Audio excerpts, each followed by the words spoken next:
Selamat pagi, selamat siang, selamat sore, selamat malam, salve, salvete, dominus vobiscum. Pada kesempatan kali ini, saya mau membacakan rentigraf, renungan tiga paragraf saya untuk tanggal 29 Januari.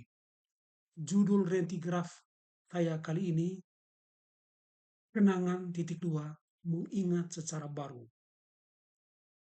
Rentigraf, tiga paragraf, renungan tiga paragraf. Saya mulai dengan paragraf pertama.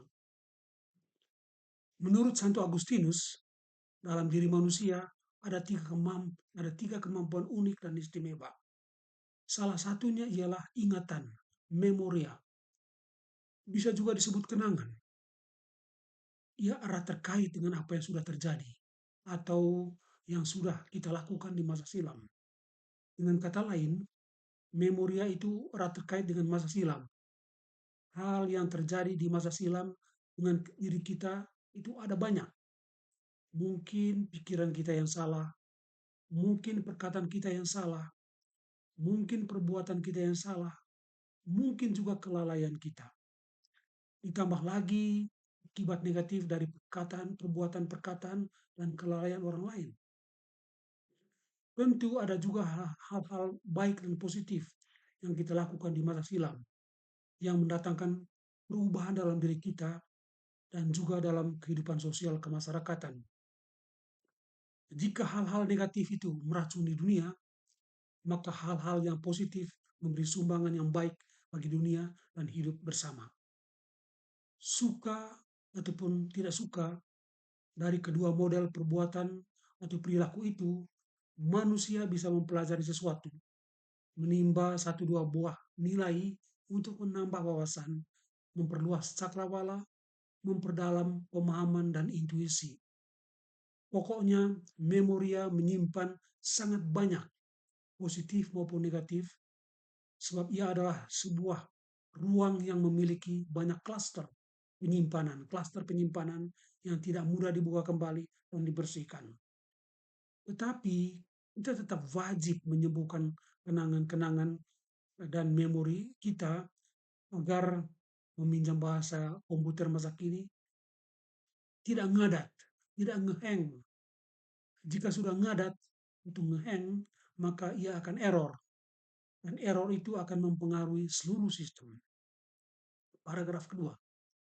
Lalu apa yang dapat kita lakukan kalau terjadi error atau ngeheng tadi? Salah satunya ialah pengampunan. Penyembuhan, kesembuhan itu bisa datang dari keberanian dan kerendahan hati untuk bisa mengampuni. Tetapi terkait dengan ini, hendaknya kita tidak boleh lupa bahwa hal mengampuni itu tidak berarti melupakan. Itu dua hal yang berbeda. Manakala kita mengampuni seseorang, ingatan kita akan luka yang ditimbulkan oleh perbuatannya boleh jadi masih tetap berbekas dalam ingatan kita untuk suatu kurun waktu yang sangat lama, bahkan boleh jadi juga hingga seumur hidup.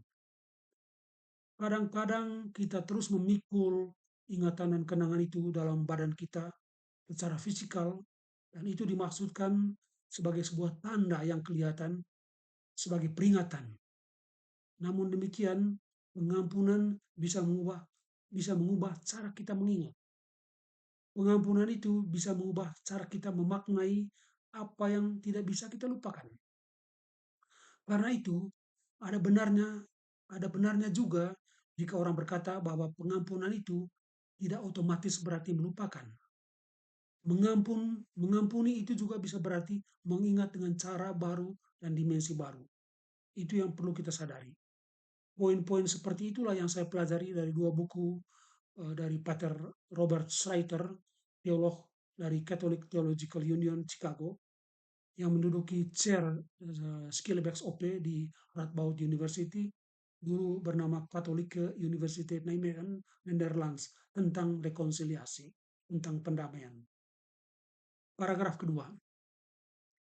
Pengampunan bisa mengubah cara kita bernarasi tentang ingatan-ingatan kita dan pelbagai pengalaman negatif yang menimpa kita. Sebab narasi adalah sarana-sarana verbal kita untuk mengingat. Narasi yang dibangun di atas dasar pengampunan akan mendapat dimensi dan perspektif yang lain dan baru. Antara lain, walaupun hal itu tidak mudah, pengampunan bisa mengubah kutuk menjadi berkat. Misalnya, manakala kita mengampuni orang tua kita karena mereka bercerai, menyebabkan anak-anaknya terkena stigma anak-anak broken home, atau mengampuni anak-anak kita karena mereka ceroboh dan kurang perhatian, atau mengampuni teman-teman kita karena dalam situasi kegentingan dan krisis ternyata mereka tidak setia, atau bahkan para dokter kita karena telah memberi nasihat dan diagnosis yang kurang tepat. Maka kita tidak usah lagi harus mengalami diri kita sebagai korban dari untaian peristiwa-peristiwa tadi yang semuanya sepenuhnya berada di luar kendali kita. Dalam hal ini, pengampunan membuat kita bisa mendaku kekuatan kita sendiri. Dengan kekuatan itu, kita tidak sudi membiarkan diri kita dihancurkan, dilindas berbagai peristiwa negatif. Sebaliknya, daya kekuatan kita justru membuat kita mampu mengubah mereka menjadi peristiwa-peristiwa yang bisa memperdalam, mematangkan kearifan hati kita yang terdalam. Dengan cara itu, pengampunan sungguh bisa menyembuhkan memori kita, mengosongkannya agar hidup kita tidak lagi ngadat, tidak lagi hang, error, sebab itu semua adalah racun.